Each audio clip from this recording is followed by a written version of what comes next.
Welcome to the Miss World Recap. My name is Dani. Thank you for clicking on this episode, and I appreciate all of your patience when it comes to the Miss World Recap.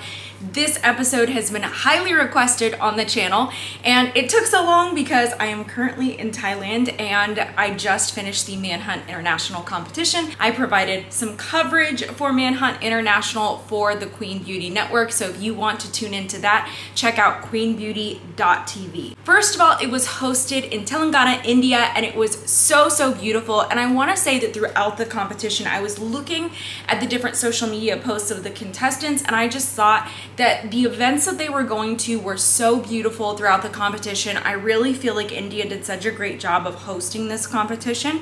So I love that for the contestants.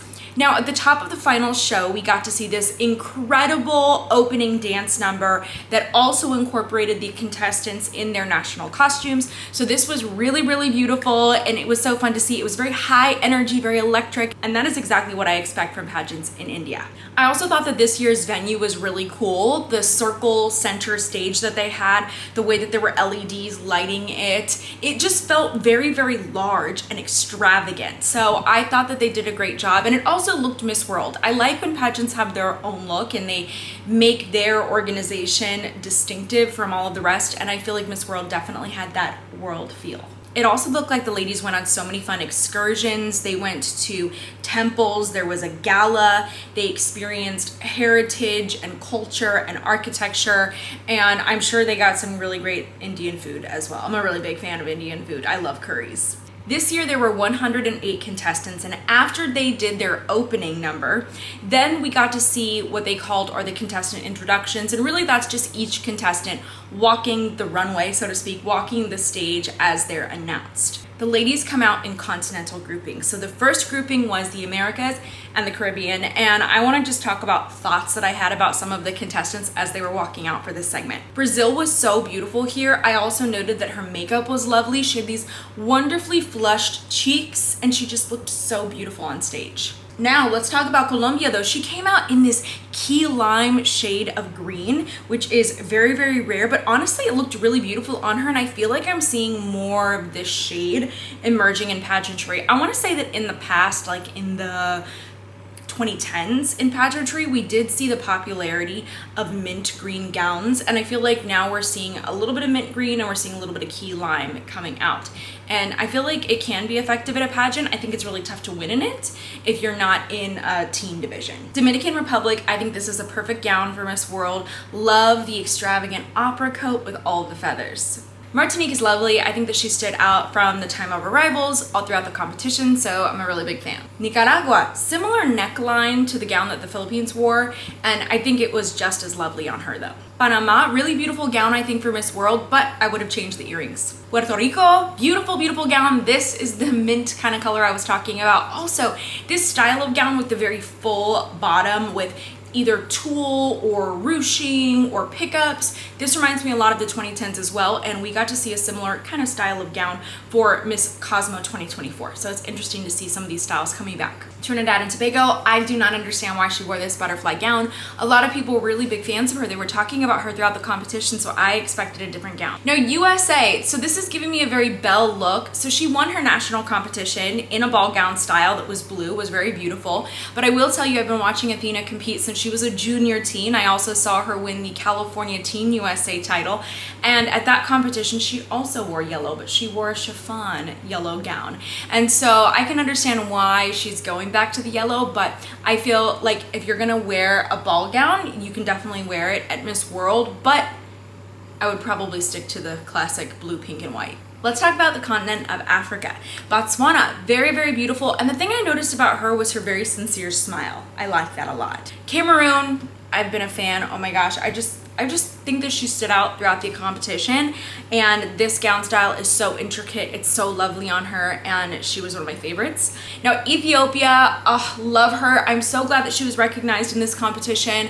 Obviously Ethiopia, not a big pageant country, But I still love when competitions recognize non-sash factor countries. I absolutely love that. I think she's been stunning. I've talked about this in other episodes, and I do wish that she had a different gown for finals, but I mean, it was enough to advance. Namibia, really nice gown for Miss World. I thought this was a great choice. I did, however, think that we could have seen a different hairstyle with it, or maybe just a little bit more fullness and volume. Nigeria, I thought this was lovely. I thought she really, really stood out in this gown during introductions, but there was something about this entire styling about her that gave me more Miss Universe vibes. Somalia. Okay, so we don't normally see these bright colors doing that well at Miss World, but frankly, I wouldn't have cared. I loved this. I loved just like the flower details on the sleeves. I think the color, the shade of this pink looked exceptional on her, so I was a really, really big fan of this look. Uganda. I like this gown, but I don't like it for Miss World, but I think that she is lovely. Zambia, really, really beautiful. She's wearing what I would call her like the Rings of Saturn gown that I think it has seen its time in pageantry, and we're gonna have to pull back from that gown style for a while, but she is lovely. Zimbabwe, wow, this shade of pink on her was lovely. I thought that the styling was beautiful, and I think that she is just a stunning contestant. Now let's talk about Europe. Belgium, I have loved her throughout the competition. I just think her smile is so cute. Like, she's just so cute. I'm like, oh, I love her. She is very beautiful. I don't think that this gown is the best choice for Miss World. I just didn't feel like it was competitive enough. It didn't feel like a Miss World finals gown to me. Hungary, I loved this gown, absolutely loved it, but I thought that the neck was a little bit too high because in some angles when she would dip her neck, we're losing a little bit of the chin. So if we have something up here, I think that we still need neck. Ireland, lovely gown here. I think that she looked great. I think she made a great choice for her styling for finals. She looked beautiful. Italy, so beautiful. I felt like this walk was definitely leaning more towards like a runway walk, like she was walking in a show. I really like her. I think she's lovely. I would like to see her competing in other organizations. Montenegro, really, really beautiful. The hair back was great on her. It really showed off her facial beauty, just absolutely stunning. I think the red was tough. It's tough in Miss World, and she really needed a different gown.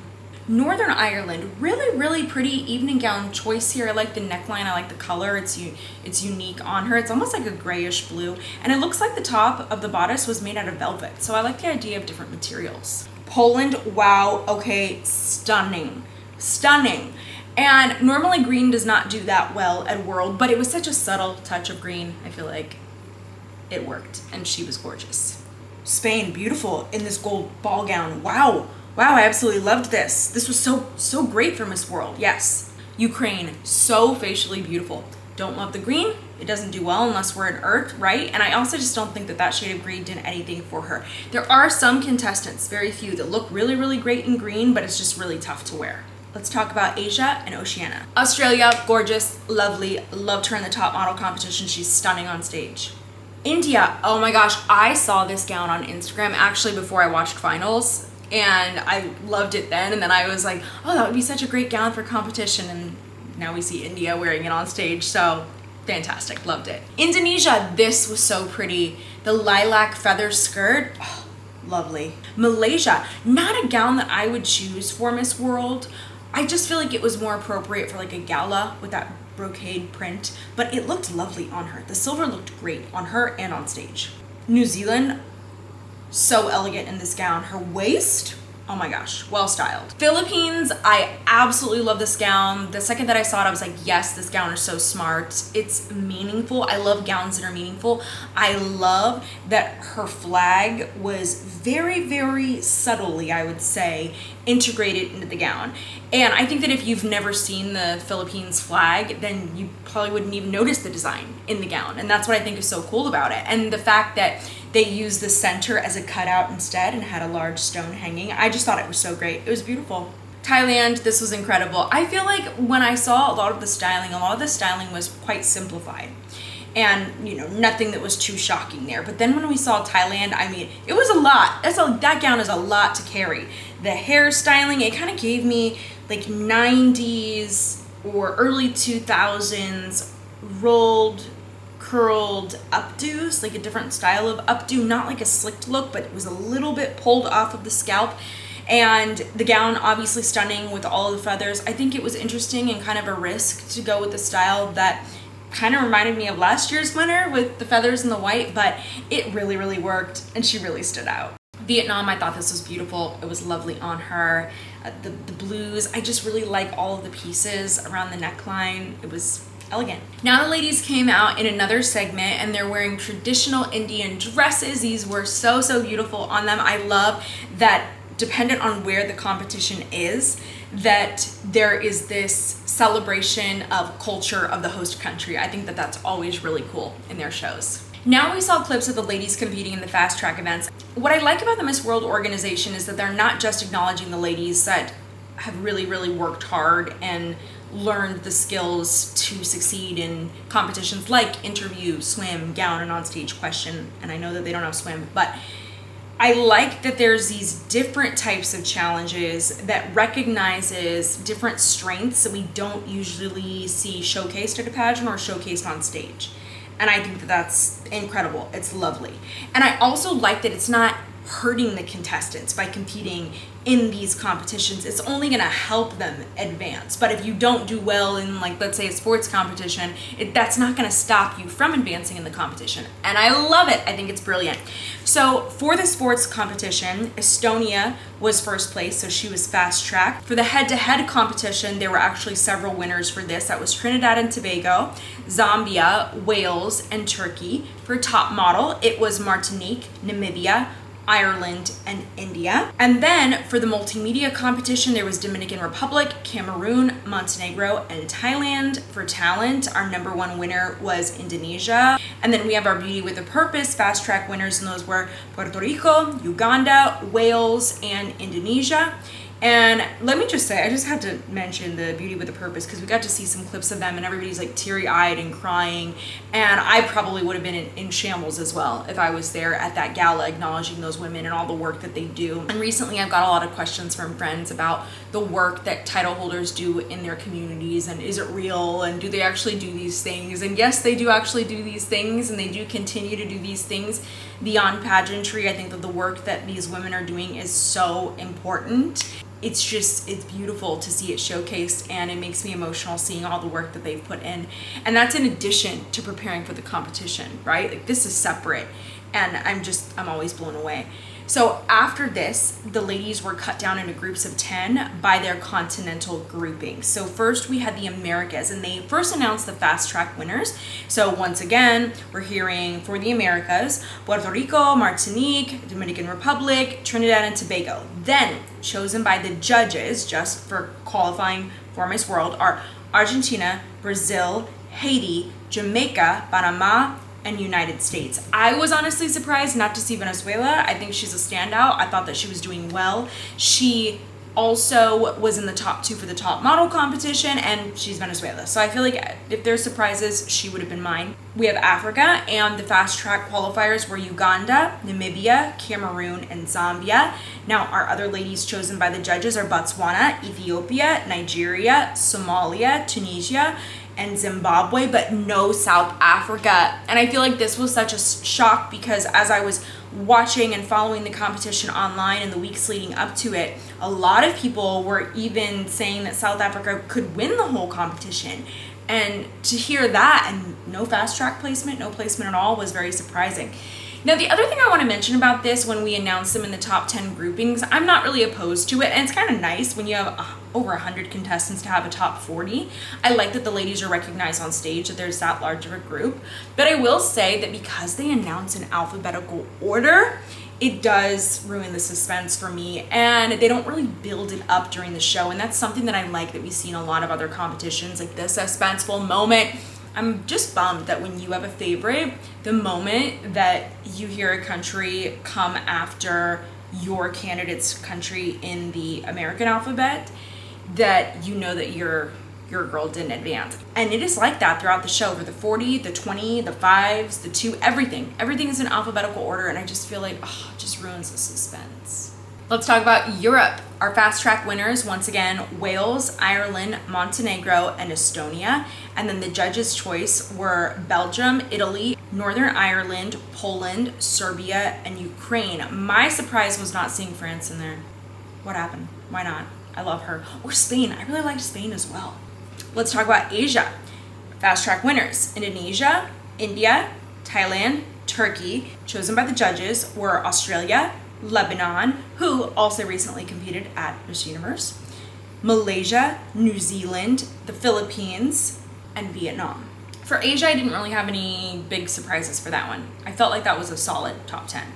Now we have the overall winner of Beauty with a Purpose, and that goes to Indonesia. Amazing. Congratulations to her. Now for the show, the other thing about it is I do feel like it's presented more like an award ceremony and not really like a final competition. It just feels like the show exists for the sake of crowning the winner, but not like the final show really matters so much for the contestants. It feels like prelims and fast track events are what's really, really weighted, and then your final onstage question. And I do feel like it would be more entertaining to see the ladies announced in a top 40 and then compete for an evening gown competition, or once we get to the 20, let them say a 20-second speech, like something. But I just like that there's another qualifier in the show, not just 40, cut to 20, cut to 5, I think it'd be more entertaining. So narrowed down to the top 20, there were 5 countries that would qualify for each continental grouping. So the Americas and the Caribbean, they were Argentina, Brazil, Martinique, Puerto Rico, and the United States. Yay, I'm very happy for Athena. And then from Africa, we have Cameroon, Ethiopia, Namibia, Nigeria, and Tunisia. Also, I talked about Tunisia during Top Model because I think she was stunning. So beautiful. Europe, we have Ireland, Italy, Poland, Ukraine, and Wales. And then for Asia, we had Australia, India, Lebanon, the Philippines, and Thailand. Very, very tough grouping there. Then we got to see another incredible Indian performance. And like I said, I expected nothing less. They have Bollywood in India. We should be able to have access to these incredible shows. Like, they're absolutely incredible. Bollywood performances are something else. Now we narrowed down to a top 2 for each of our groupings. So Americas and the Caribbean were Brazil and Martinique. For Africa, we had Ethiopia and Namibia. For Europe, we had Poland and Ukraine. And then for Asia, we had the Philippines and Thailand. And of any of them, the Philippines and Thailand were no shock to me for that final top 2. Now, each of the ladies were given 45 seconds to answer the question, why should you be the next Miss World America? Fill in the blank with your continental grouping. I'm going to summarize quickly. So for her answer, Martinique shared about her Beauty with a Purpose, Maison L'Amour. This is a mental health initiative. She wants to be a voice for those who are unseen and unheard. And she says, even coming from a small island, that she can bring change to the world. And Brazil said that she comes from a country that is rich in diversity. She loves the hardworking culture and values that she's learned. If crowned, she'll represent her purpose as well as the stories and purpose of the other women in America, because in diversity we are united. Africa, we had Namibia share. Congratulations to her fellow contestants. She says each woman here is qualified to represent Africa, but then she shared a quote, and then she says that she has the desire to serve the world at large. I do feel like sharing the quote, it took up a lot of her answer, and I don't feel like it was the best use of her time. Then we have Ethiopia. She talked about helping children with hydrocephalus and spina bifida, and she says that being here is a testament to her dreams coming true. Then we have Europe. Poland talked about diversity and strength as well, and that she'll create a space where every culture and tradition is valued and respected. She will focus on mental health. Ukraine says she's never chased the crown. She has followed joy in the journey. What matters is who you are and who you want to be and what you do to achieve those goals and dreams. She wants to teach people to choose love over fear and empathy over ego. Now, her voice was shaking throughout this, so I could see that the nerves were definitely getting to her in this portion, and I feel like that affected placement. Philippines says that she believes in interconnectedness. She mentioned the strengths of other countries' representatives, and that she will lead and carry those women's strengths as well, and that our hearts allow us to share more with the world. Now, Thailand, we'll get into her answer a little bit more. She said, I see this as like when you're taking care of a garden. Everyone can water the plants in order to make a more beautiful and long-lasting garden. You need someone who stays. And it applies the same with Asia and Oceania. You don't only introduce people with the title of yourself, but on the other hand, you make sure that they feel that you are staying and standing up for them. Through my Beauty with a Purpose project, I learned to live my life to the fullest. It's about giving life and dreams to those who who were taken away, and that is why I'm standing here, to be the light of hope, the light of strength, and to leave my legacy to my very last breath. Very strong ending there. That was tough though. Philippines and Thailand, that was tough.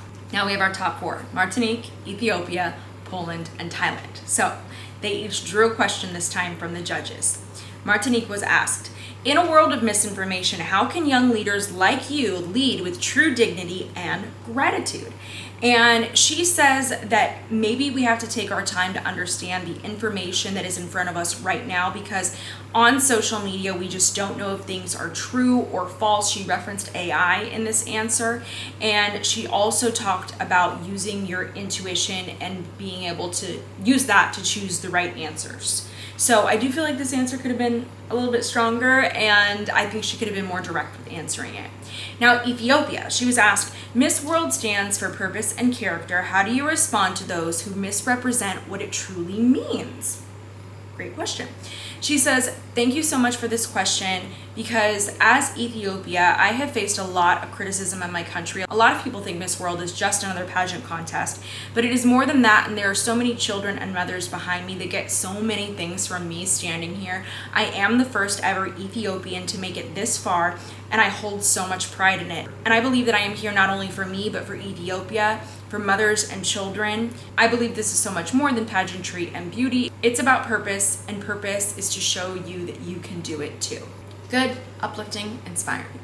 Now we have Poland. Poland was asked about her experience in Telangana and what she would share that no headline or rumor could ever explain about the experience. I like that. I feel like this answer was getting a little bit repetitive, so I'm going to try to paraphrase here. She talked about how personally she was able to overcome excessive shyness, and that she's happy that she had a really great time connecting with others. She also said that her favorite thing was being able to meet people in the country. She shared a lot about the country's hospitality, and she says that it's become like a second home from her. It reminds her a lot of Polish hospitality, and that you're always returned smiles with smiles. She says thank you so much, and that her most memorable experience is from visiting a hospital, and people were there, and despite their difficulties and their situation, they were warm. And she also shared a story about a young boy that she met who was also very warm to her. She talked about that she spoke with this little boy about Polish players that play for FC Barcelona, and she said that there is nothing more important than other people, and that's why she thinks that the hospitality and relationships are the most memorable for her. Let's talk about Thailand's answer. She was asked, what has this journey taught you about truth and the responsibility in shaping how stories are told?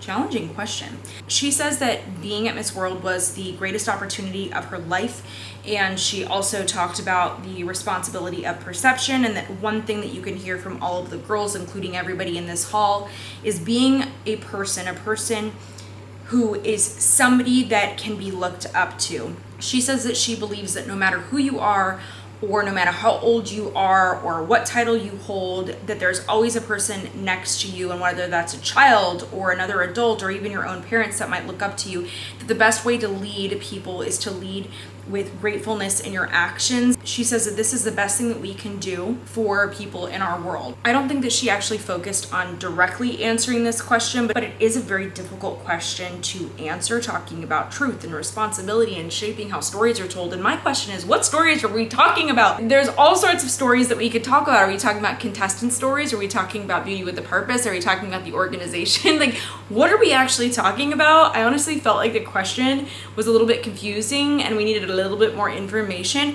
So I think that what she did with this answer, she just delivered an inspiring and an empowering message here. I just think that she looked like Miss World. I think that she was so consistent throughout the entire competition that I would be considering that she was one of the multimedia award winners, and that's going to be a lot of what she's doing throughout the year, is storytelling in a digital way. I think it's interesting that she was one of the multimedia challenge winners, and that they asked her a question about truth and the responsibility of shaping stories. And if you listen to the show, they talked about the importance of storytelling through digital media, essentially through content creation, and that's a big part of being Miss World, is connecting with people that you can't always meet in person, and social media allows us to do that. And so I honestly think that she could have used that award and referenced that award in this answer, and talked about how the Miss World organization and this experience and being recognized as a multimedia award winner, that experience has prepared her for the Miss World title, and it is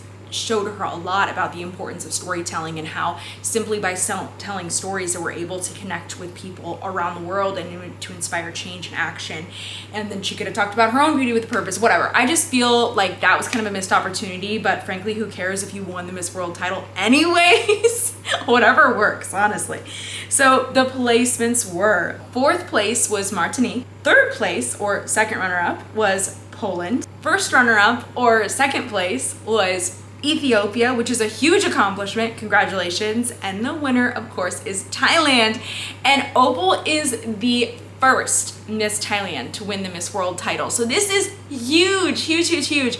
And honestly, I'm just really happy for her. When you look at her pageant journey, when you look at her coming back to compete for Miss Universe Thailand and how that took some attempts, and then she went to Miss Universe, and frankly with her onstage question at Miss Universe, I thought that the judges would have scored her higher, at the very least 1st runner-up, with just judging by the answer. But here's the thing, when it comes to a top 5, they're usually not just considering your onstage question, like they're considering other things that they're looking for. So I get it, you know, everybody has a different opinion, but when I heard the answer for that, I was like, oh, okay, like I could have seen her winning Miss Universe that answer, but she didn't. It wasn't meant to be. And she was meant to become Miss World Thailand and now Miss World. And frankly, with everything that's been going on, and there's a lot of uncertainty in the Miss Universe organization, I feel like this is a best case scenario for Opal. I couldn't be more excited for her. Just look at Christina's reign. And also, let me say, she looked absolutely stunning in a Leo Almodal gown. Wow, that gown was so epic that she wore for her farewell. It was like, it's amazing. Oh my gosh, the styling for her is incredible. I can't wait to see what Opal's wearing throughout the year. But anyways, I think that this ended up being a really big blessing for Opal, and I'm really happy for her and for Thailand, and I really hope that Thailand shows up in a very big way for her throughout the year of reign. I know that Thailand is a very competitive country in all of international pageantry, and I see how hard that Thai representatives work. I see how competitive it is, and now that you have a winner, let's see the support, Thailand. That's what I want to see. But regardless, I think that the Miss World organization is going to do a lot for her. Just look at Christina's reign. Please check out my other episode that's dedicated to the reigns of these title holders in some of the largest organizations. I think you'd be surprised to see the kind of experiences that each of them have and how different that is from each organization. So I think looking at a title holder's reign is something really important to consider if you're competing in a competition or if you're looking to apply. So check that out. Aside from that, thank you for tuning into this episode, and I hope to see you at the next one.